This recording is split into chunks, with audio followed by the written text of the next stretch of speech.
समतेचा सूर्य मावळला पण अनेक पिढ्यांसाठी प्रकाश सोडून गेला. डॉक्टर गोपाल बच्छिरे.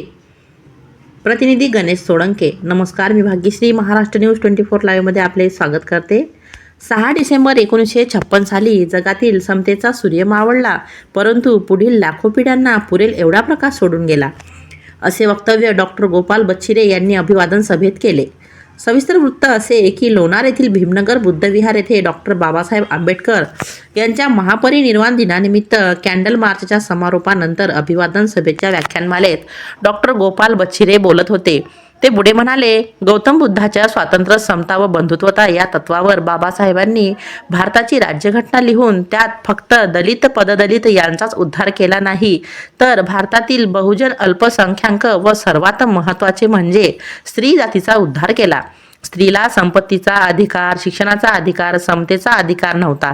एवढेच काय, तर विधवेला जगण्याचा सुद्धा अधिकार नव्हता आणि तो अधिकार संविधानाच्या माध्यमाने बाबासाहेबांनी स्त्रियांना मिळवून दिला.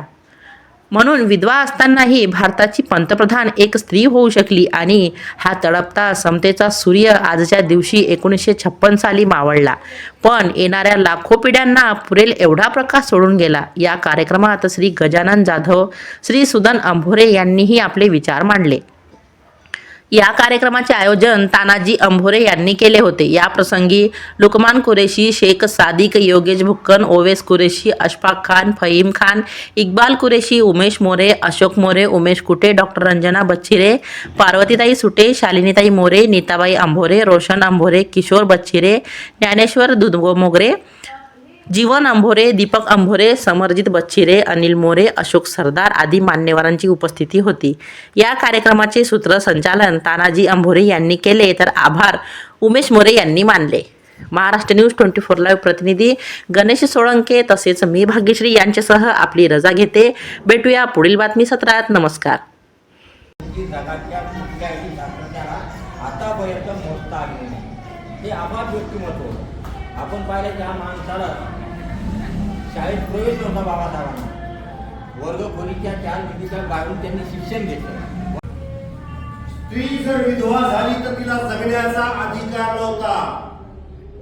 स्त्री जर विधवा झाली तर तिला जगण्याचा अधिकार नव्हता. हे सर्व अधिकार या मनुवादी संस्कृतीनं नाकारले होते.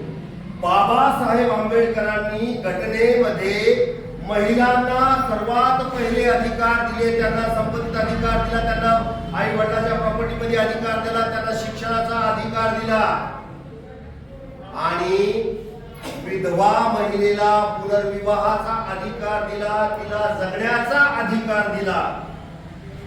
हे सर्व कार्य हे बाबासाहेबांनी केले आणि म्हणून बाबासाहेबांना एक 4 भिंतीच्या आत बांधून जमणार नाही. बाबासाहेब हे जागतिक कीर्तीचं, जागतिक दर्जाचं एक व्यक्तिमत्व. भारतामध्ये बाबासाहेबांना भारतरत्न पुरस्कार दिला. एक सत्ता, मनुवादी सत्ता या भारतात आली आणि त्यांनी खेळाडूंना भारतरत्न पुरस्कार, कोणत्या गाणाऱ्याला भारतरत्न पुरस्कार, कोणाला वाजवणाऱ्याला भारतरत्न पुरस्कार आणि त्या पुरस्काराची एक प्रकारे डिव्हॅल्युएशन ज्याला म्हणतो आपण ते केलं. इथला पुरस्कार सोडा, परंतु आता सुदन सरांनी